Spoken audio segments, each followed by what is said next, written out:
Good evening and welcome to the Late Night Business. My name is Ian Dennis, and tonight we have a very interesting show lined up. I have with me a gentleman who literally doesn't need any particular introduction because you've seen him in our scenes and exercising his leadership across different particular parastatals. And before I get to introduce my guest, I'd like to let you know that you're here at the Capital Club, the place that you need to be. Interestingly enough, my guest, nimseme tu sahihi to the board, amekimbia kidogo amesema anakuja Capital Club. So meaning it's a very, very important place. Anybody who comes to the Capital Club, or rather who's a member of the Capital Club, is someone of importance. And the gentleman I have with me right now is a gentleman who's actually of importance. He's the CEO of the Kenya Music Copyright Society, has previously been the CEO of the Kenya Film Classification Board, and has been in the parastatal scene for quite a while. So tonight we just want to learn more matters around leadership, the music business, and so much more. As Kenyans online, of course, you'll just what's it called? Always spoke him, Nomitanga Deputy Jesus. So finally today, at least I have with me the Deputy Jesus. Nice to see you, sir. Yeah. Nice to see you, First, sir. a disclaimer, I'm not Deputy Jesus. they always Number two, that. I am Dr. Ezekiel Mutua, the Yes. CEO of the Music Copyright Society of Kenya, Yes. MCSK. Awesome. Nice to be here. Nice Thank to you be here. for hosting me. Thank you so much for actually creating time. I know you're Yes. such a busy man, and thanks so much for giving us that particular space to discuss with you, especially to the audience, to know another side of you. As always, you're always looking very fresh. Your haircut, always good. Oh. Your mustache, always done. Thank Your you. suit is always tight. The first question I like starting all conversations, what exactly are you most grateful for today? Life, the gift of life. I think waking up and finding that you're not in a hospital bed, you're not using a machine to breathe. I think we should be happy, no matter the challenges. So I'm grateful for life. I'm grateful for good health. Interesting. And something about you, you're ever bubbly, ever happy, regardless of Hii whatever it is. maisha haitaki How do you keep that? makasiriko. Hii maisha haitaki makasiriko. Yes. Unaishi only once. Uh-huh. They say you live only once, but if you live it well, once is enough. Yes. Interesting. Your journey, I've just, what's it called, before having any guests, I tried to go back into your background, checking how exactly you've been. One of the interesting I found out is your upbringing. You grew up with a, what's it called, your dad was in a polygamous relationship. How exactly was it growing in such a particular background? It was fun. We used to enjoy the chaos, you know, in that environment. That was the culture then. And, you know, the in thing where I was born, 50 or so years ago, it was normal for a man to have many wives. It is still the culture in many communities. Yeah. But for our case, my dad was a police officer. He retired before I was born. So I found him there as a peasant farmer. Yeah. And, you know, he used to brew the traditional liquor. Yes. And he did it so well that many people used to come and partake of that brew. So our upbringing was, you know, challenging. Yeah. But I always give the story of the two sons whose father was a drugger, like mine. Yes. One grew up to become an alcoholic. And when he was, and the other one became a CEO. Yes. So a journalist went to interview the both of them. Yes. And he asked the question, how did you end up, you know, yes, the alcoholic. Yes. How did you end up as an alcoholic, you know, the way you are? Yes. And he said, my father was an alcoholic. Yes. What choice did I have? Then he went to interview the CEO. Same father. Yes. The CEO says, my father was an alcoholic. And life gave me no choice but to work hard, not to become one. Because I saw the chaos. I saw. So that is my story. That it's about attitude. Where you were born does not determine your destiny. You can shape your own destiny. Yeah. And God has a way of, you know, giving us a chance, no matter who we are. Yeah. Barack Obama put it very correctly. He said, no matter who you are or where you were born from, your dreams are valid. Yes. And I think that's inspiration that I got. Because out of those chaos, my father brewing that thing so well, Yeah. teachers used to come to partake of it, and senior officers, you know, agricultural extension officers who were sent to our area. Yeah. That's a place because there are no clubs or bars nearby. So one teacher identified me, one guy called Anton Munyao. Yeah. Anton Munyao from Kangundo. And he said, this guy looks bright. He might be the solution to this family. Even though he didn't come to take over other things, he knew. He knew that that was not the right thing, Yeah. that we needed to go to school and the children needed to go to school and acquire education. And I always say education is the greatest equalizer. Because I went to school late, because of going late. What did you go? At what age did you go? I think I was 12 or so. Nilikuwa That's mtu tell me mkubwa. that. Nilifika nikafanya mtihani nikapita na, you know, on arrival and I was number 1 throughout.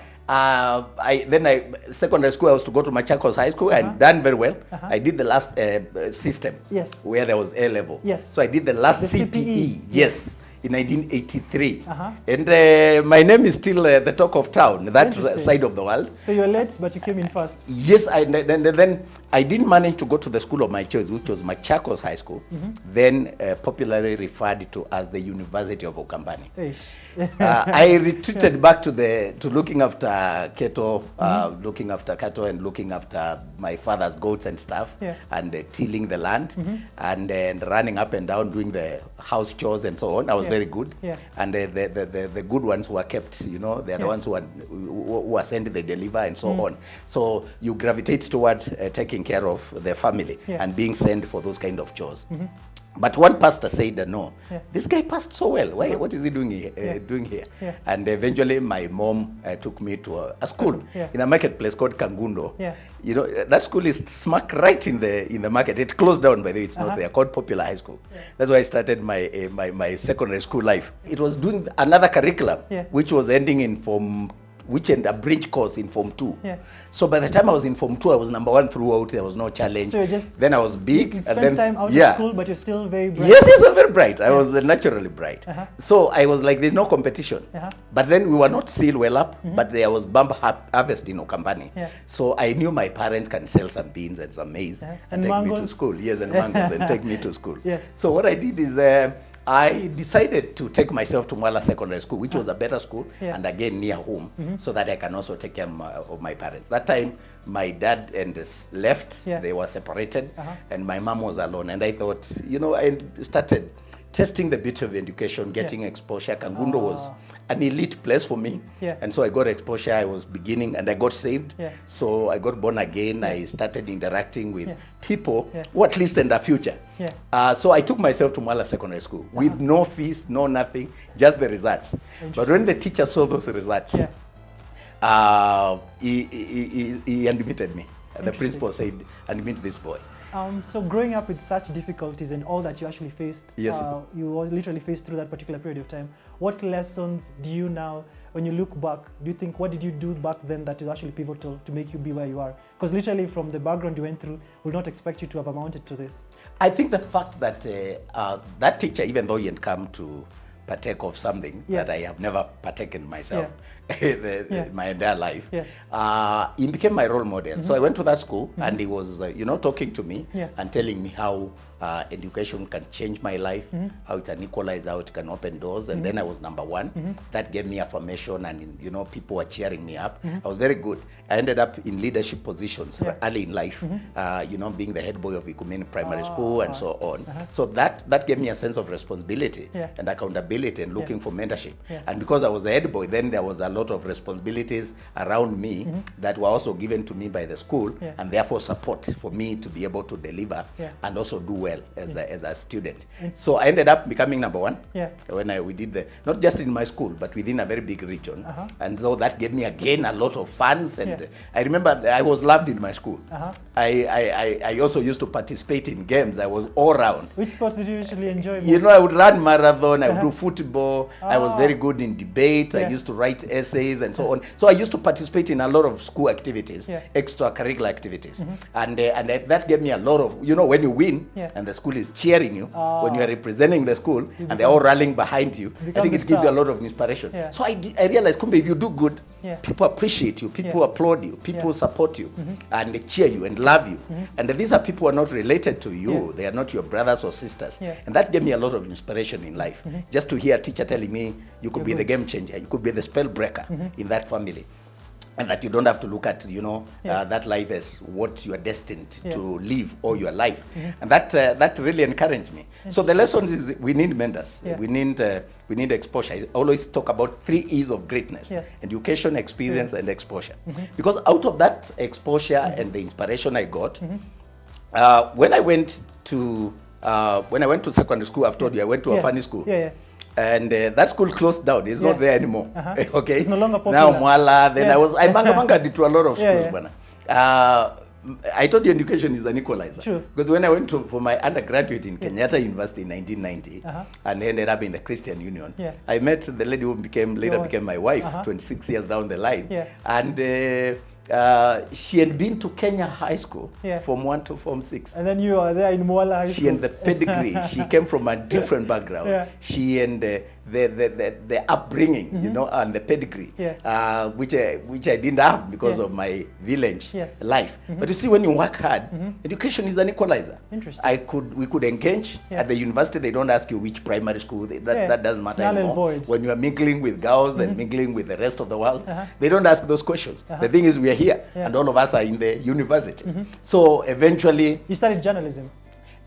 No, I did Bachelor of Arts, Sociology and Linguistics. Yes. And then, but I was very good in English, so eventually I was contributing to Nation. I was corresponding for the Nation Media Group. And when we finished, because we finished in April 1994, you would wait to graduate in October. So in between, I had left the university with a lot of recommendations from my lecturers, my professors. You know, nilikuwa hiyo kimbelembele, niandikie mwalimu niandikie hii. You know, when you come from that background, you also need to prepare yourself to be ahead of the game. Those recommendation letters gave me jobs straight away. So I started a researcher in Marinol Institute of African Studies in Karen, where we would get students from abroad who are coming to do research in Kenya and East Africa, and then they are attached to an assistant. And you would do the same thing with them. I would research with them. And I was number one. I was the best research assistant in 1994. That's something I'm getting from your journey, because you've mentioned you are always the best in primary. Well, sometimes it looks like prepostering, but really. But the reality, if you are, you are. Yes. You can't change that. But yes. What do you make of excellence? Because what I'm getting about you is that you're always... The pursuit of excellence came with the responsibilities that I got in life. Yes. And also the mentorship, even from my parents and my elder brothers. I'm placed right at the middle. I and the elder brothers. How many were you? We was 12 of us. 12. I was right in the middle. Just like the disciples. Yes, the disciples of Jesus. We could do a football match and we were a complete team. But I also tend to think God's intervention and God's ways, they are not our ways. Because I cannot say it's because of my own making or hard work. I really think God intervened. God wanted me to be where I am today. God planned my future, because those exposure, the experience, the opportunities I got that gave me exposure, that gave me friendships and networks early in life. I learned the power of social capital early in life, where you just drop a name that I'm related to so and so, or I have this. Like Bishop Dingi, Mwana Ezekiel, the late, was my blood angle, but of course, you know, the priests then were actually literally married to the church, so they no contribution to their community. True. But I would drop that name. I realized early in life that it meant something to say that Ndengi is my uncle. That time, he was serving in Nakuru, and he was a power brand. You know, he was a very powerful clergy, taking on the government that time, challenging the status quo. And so I learned, so if you're also courageous and you challenge the status quo, nothing can happen. Nobody will kill you. And if you can use your position to do the right thing. And I used to monitor him a lot. And you know, every time there was an opportunity, there were few and far between. But every time there was an opportunity to meet him, I would learn a lot. Eventually, we became great friends. Until his deathbed, we were together, we were friends and so on. But I learned excellence, striving to do your best, giving it your best shot. You know, because I come from a background where, you know, Wakamba, you sometimes, and I have nothing against my clan, but you find people are just okay with average, mediocrity, you know, where people... anything goes, the catch of anything goes. Mradi tu unaona nduka ni yako na mtu anafungua late na ni yake. Watu wamekiu pale wanataka maziwa, wanataka sukari, na wewe unafungua nduka late. It's not the same. That's why I think that's the reason I married a Kikuyu, because the industry, as you know, it changes everything. And I was very conscious about that culture where you own a shop. People want to buy items from your shop, and you're opening late. It used to bother me because I had those responsibilities in school where I was telling students, why are you coming late? It is for your benefit. True. And I learned that language, and because teachers gravitated towards me, they supported me, they taught me. Some of them would own me. And when we closed schools, I would go and stay in their place. Got exposure. Exposure in the village. Sometimes I look back and I wonder what kind of exposure that was, because I think we were so poor until poor people were the model. Poor people used to call us poor because I look at the people who are now giving me, telling me to go and stay at their place, and I wonder where was I staying? But it was something there.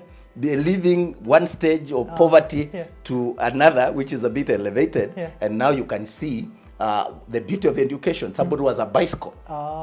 Like I remember one guy called Benjamin Kioko was our math teacher, and he had a bicycle. That was a beauty to behold. And then he had a nice Mabat house. For me, I would look at those things and start visualizing. I think that's what it gave me also, to visualize greatness, to visualize smartness. You just told me that, you know, I look okay.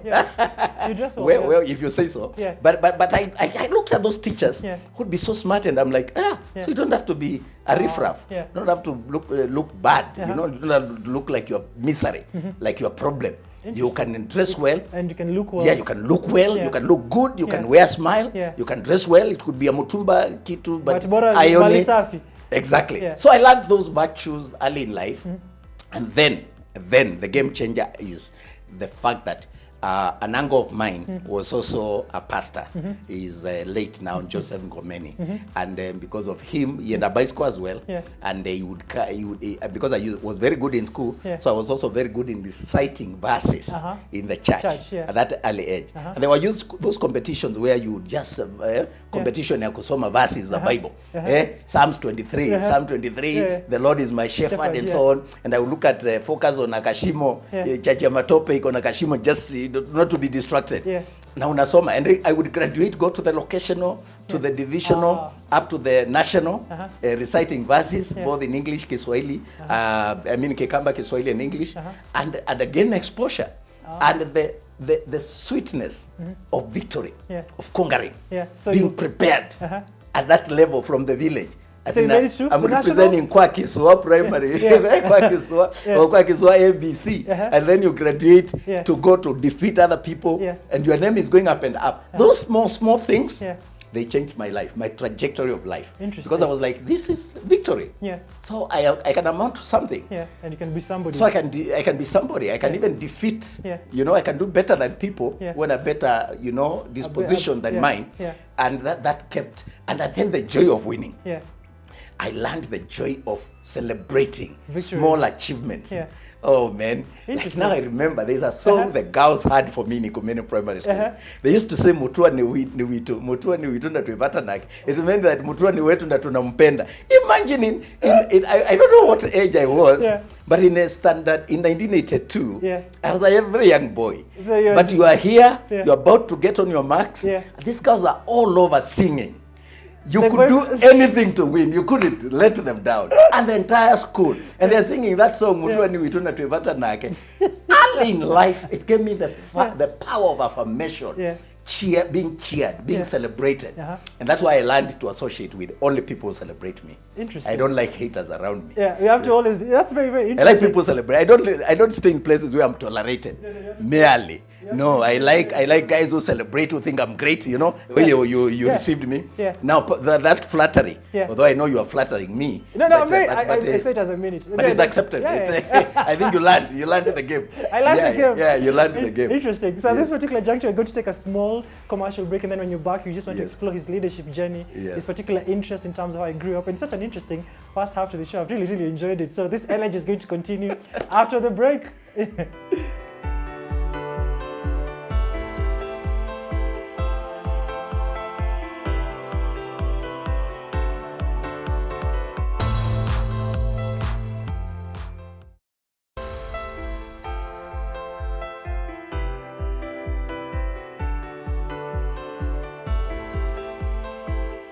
So welcome back to the show. Before you went on a break, Dr. Ezekiel Mutua was just taking us through his interesting journey from all the way in Machakos, made it to Nairobi, to the Kenyatta University, studied it, got his wife there, got all this particular exposure. And something interesting, just got to know he was related to the late famous in India, the priest, Ndingi Mwana Nzeki. I've also heard about him and how exactly the role he actually played. So you've been in leadership for quite a while. Maybe just break us down, because primarily the point I personally got to know about you when you were the Kenya Film Classification Board, and I don't believe you just got there by miracle. I'm sure there was many things. Yes, I told you I've been a leader all my life, from Ikumeni Primary School to Mwala Secondary. Yes. When I was in Tala High School, where I did my A-levels, I was the CU chairman and the school captain. Yeah. You know, I got to KU, I was in the Christian Union, I was in student leadership. Yeah. When I was in first year in Kenyatta University, I was students came to pick me in my room, and they told me, you are our chairman. I didn't know what the game plan was. Right. But I realized they wanted me because I had a name, and they had been told because of my connections, and I had taught in some school, in Mara Secondary School, and I was very eloquent, you know. They wanted us to go to see the president, and they wanted me to be a spokesman. Interesting. So then the president was? Moi, President Moi. So they come and tell me, Tumeamua, you are our chairman. Then later I realized there's a trip to State House. And then the DC comes to my hostel. You have to be prepared. That time it was a big thing going to see the president. You don't just... so the DC comes to prepare you? Yeah, to prepare me. I rehearsed my speech for 2 weeks, man. So what was the reason to go see the president? No, that time, 1990, we had just started the clamor for multipartyism. Kanu had been in power for so many years, and there was no multipartyism. So now there's clamor for multipartyism, and there's election coming in 1992, and there was a lot of pressure on Moi. Actually, Moi, people thought he would lose the election of 1992, so they were preparing for that election. And Moi used to work very closely with university student leaders. He was hated and loved in equal measure, but he used them appropriately. So these guys come to my hostel and tell me, you are our chairman. So I ask them, chairman for what? Ukambani University Students Association. So I said, what does that mean? What is the role and so on? I really wanted to understand because I've been a leader. So I knew terms of reference. What do you want me to do? Because I told them, siwezi enda club na nyinyi. I don't drink, I don't smoke, so all those things. I had my own values. But they told me there's a trip coming, and we want you to go and speak on our behalf, lead the team. Then the DC came and validated the same. So I rehearsed my speech for 2 weeks. But when the day came, we get to State House, it was an evening meeting, around 5. Then I realized we are 2 groups. We got to State House, we are 2 groups, both from Mukambani, and with the 2 spokesmen, myself and another guy, who became a minister, by the way. He ended up becoming the minister for water. And suddenly, they say the president doesn't have much time, so only one group. You'll all be matched, and only one person will speak, and it's the other guy, not me. My people were distraught, because the reason they made me their chairman was so that I can speak on their behalf. So I told them, don't worry. So suddenly the president comes in, and he's like, where's the chairman? We start. And I'm like, Your Excellency, before the chairman, can we pray? So I gave my speech in the prayer. So interesting. So you've been in leadership for a while. So I was a student leader all through. Then when I got to Nation, after university, I did quite a number of things, but I ended up with Nation Media Group, where I became a journalist. And within 2-3 years, I was elected the chapter father. That was like the chapter of Kenya Union of Journalists. Then in 2001, I became the Secretary General of the Kenya Union of Journalists. Interesting. Elected by all the journalists across the country at the Stanley Hotel. That time it was a major feat. Only LSK would hold elections at such a place. Interesting. So I served until 2007. Then I became Director of Information and Public Communications for the Republic of Kenya. Wow. Yes. Interesting. And within that docket, while I was there, I served also representing Kenya. I went to Paris and I was elected the vice chair, global vice chair of UNESCO's Committee on Information with an office in Paris. Then I was also elected a member of the committee, UN Secretary General's Committee on Information with an office in New York. Wow. My friend. You had literally made it all the way from Ukambani. Yes, now I'm here globetrotting, attending meetings in Barcelona, in Brazil, in France, in New York, and all over. But the bit of it is, having been a journalist and now attending these meetings, and then when I became Director of Information, I had not done my master's. Life is not a straight line for all of us. Everybody runs their race. With all these, giftings and so on, I could not go to straight after my first degree for my master's. Between my first degree and my master's, there's 15 years. Wow. So it took a while to actually get into Yes, because I had to go and take care of my siblings and try and uplift their standards as well. Build a house for my mom. I was busy. And I wanted to start a family. So I didn't go straight. So you took 15 years doing that job? It's 15 years, wow, you know. So, but when I became director of information, I'm here, I have a driver, I have, you know. So life was looking good. I went to the University of Nairobi for my master's in communication studies. But you finished. We were doing 13 units. I scored 11 A's and 2 B's, my friend. Yeah, sorry. That record is still there. Then I went for my PhD in Moi University. So now nimesoma. So niko na experience, education experience, and exposure.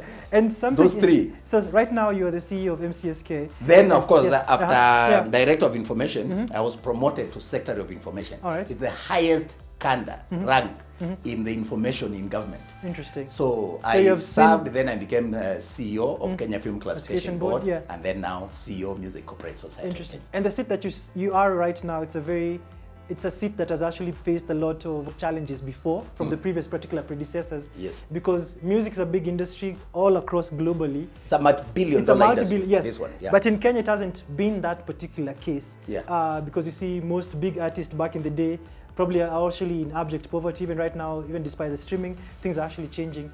From where you sit, how do you see the music business, and what exactly is the trajectory that particular business can get into, so that the artist who in that particular business can also earn what exactly other particular peers are actually earning globally? Like I've said, this is a multi-billion-dollar industry. Some of the richest people in the world are actually musicians. Yes. If you look at the US, in France, in UK, different countries, some of the richest, they're in this space. Yes. Even South Africa, Nigeria, closer to home, Tanzania here, they're on platinum, doing very well. So this is an area with a lot of potential for creation of jobs and wealth for our youth. You know, and this is a career of showbiz. You know, we have musicians who fly in their own jets. They're paid a lot of money. Just arrives, does a show, paid millions, and goes to another show. Even by the time we're speaking about this, Davido is coming to Kenya and doing Davido is coming. $350,000. Exactly. There's no Kenyan artist to answer that. Pay, you know. I don't know. I saw is Kanye West coming, or it was a. Yeah, I also hear that. I hear that. Yeah, but all these guys, this right, Bonnie is coming. I think in April. This is an area where people charge a lot of money for you to attend their show. And if you brand yourself well, because there's quite a number of factors that play into it. So yes, there are people who are gifted, but they don't understand the business of copyright. So they end up poor because they're exploited. So what's the business of copyright? The business of copyright is different from the gift of singing. You can be a great singer, but you're also a drunk and you're not good at saving your money. You don't have financial literacy. You don't have the wherewithal to be able to run your business. People have never taken music as business. They take it as a side hustle, as a hobby. In fact, somebody asks you, so what do you do after singing? It's like comedy. You know the way Churchill puts it. Mama alikuwa anamuuliza ni nini unafanyanga Nairobi? Nikamwambia mimi uchekesha watu, haoni kama hiyo ni career. So there's the element of people not taking this as business, just doing it for entertainment, and without realizing it's a huge business that requires management. You need to have a manager, you need to brand yourself well, you need to stand for certain values and stand for something, and then build your career and the genre of music that you do in a certain way. But understand also the need to join a CMO, collective management organization, to be organized in a way that you have people can defend, because the CMOs like MCSK, they're the ones who give the rights to administer your copyright. Because you can't go to every matatu that is playing your song and collect for yourself. You can't go to every broadcasting station. You can't go for every club. So you globally, the practice globally is that you assign, you give the deeds of assignment to a CMO to administer those rights, the copyright, on your behalf. Because music is a private property. It's a private right. So people didn't understand those things. They think you just sing, you are paid little, and that is. But if you look at copyright actually subsists during your lifetime and even 50 years after death. For it to happen that way, one, you must register your copyright. The moment you get an idea, because copyright does not protect the idea in your mind. Somebody actually can pick it. You can be talking here and I steal that idea and I run with it. And there's nothing you can do if you have not registered. So you need to register. Right now we are distributing royalties. Now I'm having a lot of challenges with guys who are arguing, I've not received my royalties, or I have received very little, and you can see I have 10 million views. But And I'm saying, Chief, how does it work? How exactly does it work? So You I'm see- registered to assuming I was a musician, I'm registered to being part of the CMOs. How exactly is that particular money distributed amongst the artists who are registered across it? What exactly determines how much I'm going to get at the end of the day? There are two ways. Like now we are distributing, I've told you, we are using both general distribution. General distribution is where if you collect from matatus, from hotels, from bars, restaurants, salons, and so on, you may not determine how much of Brian's song was played in those areas. So those ones, you put them in a general pool and distribute equally. But there's scientific method where we use log sheets from the broadcasters. And they're the ones who give us. They tell me I played Brian's song so many times. So we use those log sheets to do what we call a scientific distribution. It's the practice globally. CMOs are not just exclusive to Kenya. They are everywhere, in every country where there is music. So you assign those rights to CMOs that administer those copyright that way. If you manage all categories of rights like we used to manage, including Skiza tunes and so on, because like MCSK is the biggest CMO in Kenya, representing the rights of authors, composers, arrangers, and publishers. There's a time we paid one artist 23 million, a check of 23 million. There's a time when we used to administer Skiza tunes where South Soul would make a lot of money. But now cartels came in.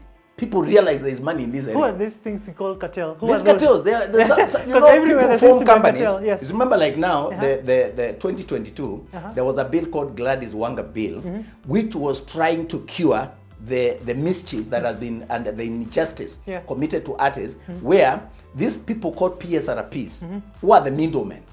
And you always ask yourself, if you take music to be private rights, private property, why do I need to get somebody to sell my phone? Si mimi nikuzie simu tu nipatie pesa. If it is your car, where does the government come in? In selling your car? The mkulima, I'm a farmer in the village. Why do I need the government if I want to sell my maize to you? No, if I want to give it for free or even throw it to the cows, it's my business. But people don't understand that music is private property right.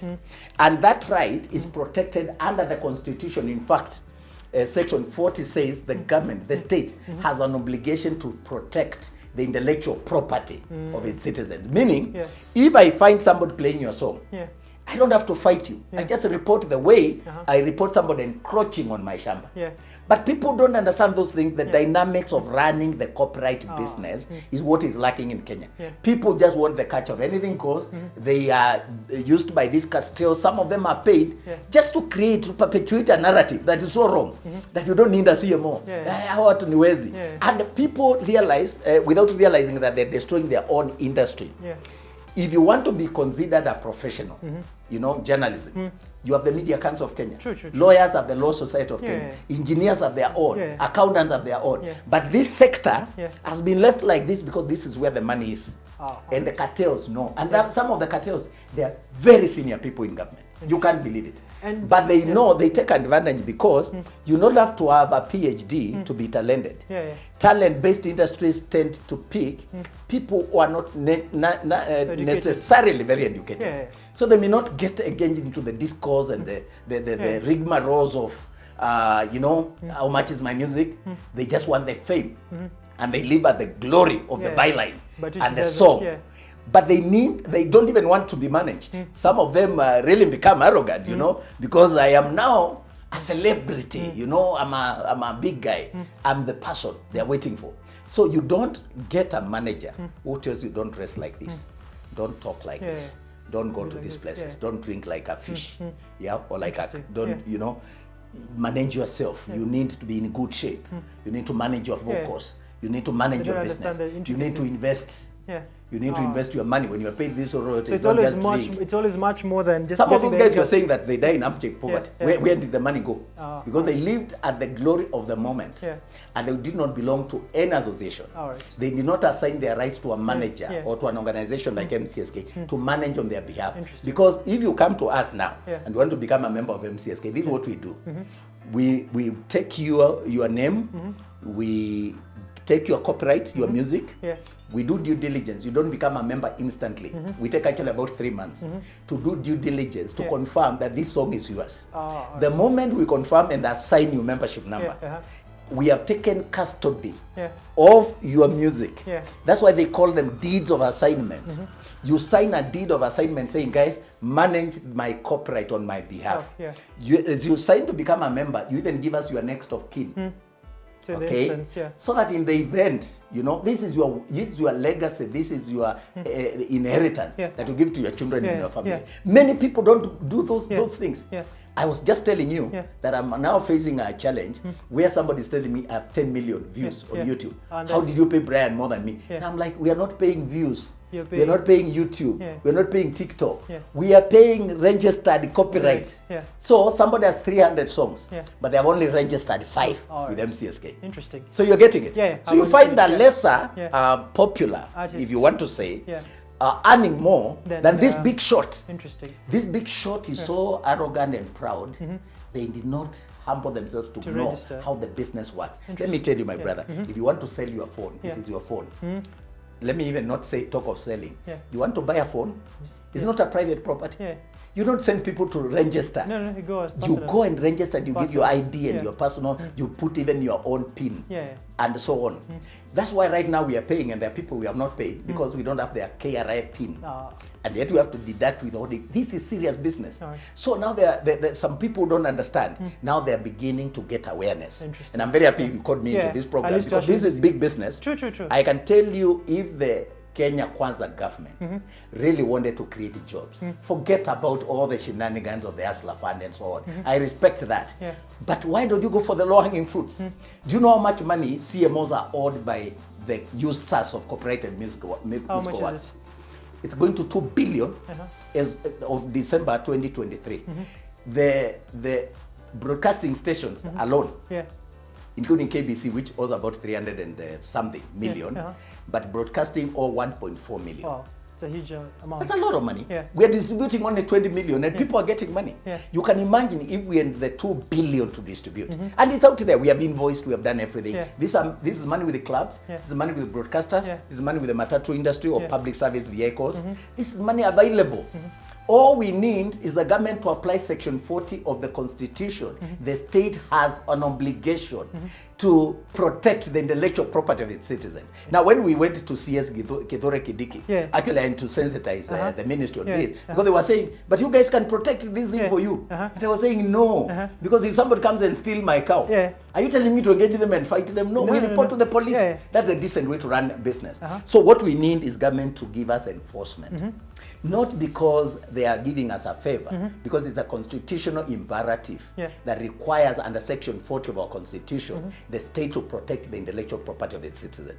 And then we need to create awareness Yeah. for artists to understand their role. Yeah. Because music or corporate business, Brian, Yeah. is an ecosystem. True. There are many players. In that particular system. Yes, who Yeah. must come in. Yeah. There's the artist who must produce True. quality music. Yeah. These things of just one word repeated. It is not selling. It cannot last. So, Tom, we we can need get songs to- yeah, with yeah. inspiration, Uh-huh. songs that build our culture Alright, and our alright. morals, Yeah. songs that inspire, songs that guide people and help them in a certain direction. Yeah. Because music is powerful. Music is a powerful True, vehicle true. for social cultural Yeah. transformation. It shapes values. You can listen to a song Yeah, when yeah. you're in a matatu Yeah. and you feel like there is no hope. It's true. And But, it gives yeah, you hope. alright. Uh-huh. Someone who wanted to commit suicide. These guys who are doing this campaign even in central Kenya, Yeah. about rehabilitating the boy child. My friend, just sing them a song. All right. These people are committing suicide left, Alright, right, and center. uh-huh. Sing them a song. All right. You just need a song To change everything. inspire you. Yeah. It may not change everything, Yeah. but if you steal everything from Yeah. people, Yeah. please don't steal hope. Interesting. Give them hope. Interesting. All right. Because of time, maybe the last question I'll ask you, because I know you've been a leader for quite a while. You've been CEOs for different particular parastatals. On a particular capacity, you've also been a CEO. What's it called? You've been a leader all through from university, primary, and Yes. Maybe just in brief, what is the key lessons you've learned around leadership? And for anybody watching it, and maybe anybody who looks up to you, what can you share about leadership in brief? That you don't need a title. You just need to care. People gravitate towards people who care. It could be a tea girl, Yeah. it could be a small person, but they give hope. And that's why I'm talking about leadership as inspiration, as giving hope. That's what I've learned. That's what I've done everywhere I've gone. By the way, you know, people say, oh, you went and changed that institution. I just worked with people. We just gave them hope. I just told them it is doable. And because of where I come from, if I could get myself out of the vagaries of nature that, you know, were visited on me in my childhood to where I am today, I believe that there's much more that God wants me to do. So I give hope. I believe in myself. I wake up and tap myself at the back. I look at myself in the mirror and say, you are a champion. You can make it. And there's a particular statement you'd mentioned in an interview back, and I remember it went viral. Yes. That post 30 should not be speaking about what actually happened. It's my life because, you see, I grew up in that chaotic environment that I told you about.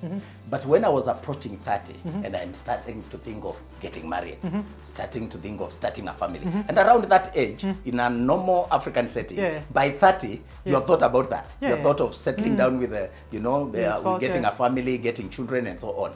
How can you be blaming your father? By that age, you should be the background. You are the definition.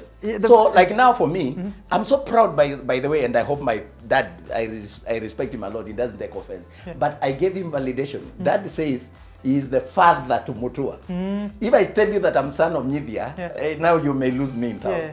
But, you know, my dad refers himself with his son, whom is well pleased.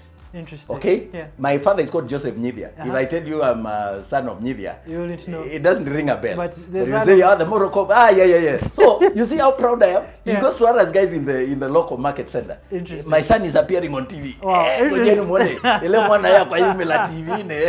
That is French to me. My boy. Is on TV. You guys come here. So you buy them beer and they will come together and they are watching. He doesn't even know what I'm saying. But he's so proud. That you're on TV. He's so proud that my son is on TV, whatever even if I am there being accused of whatever. What about TV? What matters is my son appears on TV. You know, last Saturday, we went for an event of my primary school teacher. He was retiring after 53 years of diligent service. And we were telling these stories. You know, we were telling these stories. How they were watching me the previous night on KBC. I think I was in either KTN or KBC. And they were all proud when I arrived because I was seen on TV. It means something, my friend. Interesting. Run this program. What my villagers were it will give them hope that you can come from Mwala and let's go to Mwala and appear on national TV. That is a major feat. Others take it for granted. For me, nikitokea nachukuanga hata I post. Oh no, you know, I will circulate it more. My goodness. So I'm good for your TV. It's very good. As I asked Jisanda, the last, so I have 10 questions, quick fire questions. Say whatever it is that you have in mind and then we can close. It's been a very interesting conversation. We'll do a round 2 because I know there's so much we haven't discussed about, but I think we've gotten the best. So what comes to your mind? How long does it get for you to get ready? Depends on the task. All right. At what age do you want to retire? I don't want to retire. What does a person need to be happy? You just need to know that you're good. What's been your best age so far? My best age? So far? It's where I am now. This is the best. I'm at my peak. How many hours of sleep do you need? 8 is good, but most of the time I end up getting 6. Would you rather climb a mountain or jump from a plane? Climb a mountain, of course. Who inspires you? I'm inspired by the characters in the Bible. Yes. Which is the best Jesus character? Christ. Because they say I'm controversial. Yes. And I'm like the most controversial person I know is Jesus Christ. Interesting. And the final question, will you want to have more time or more money? I would like to have more time. Yes. Why? To impact lives. Money is the product of the things, or it's a means to the end. The end is actually time and impact.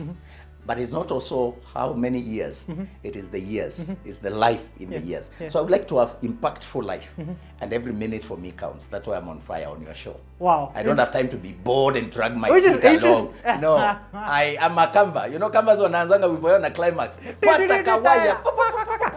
Naisha tu hivyo na climax. Hallelujah. Amen.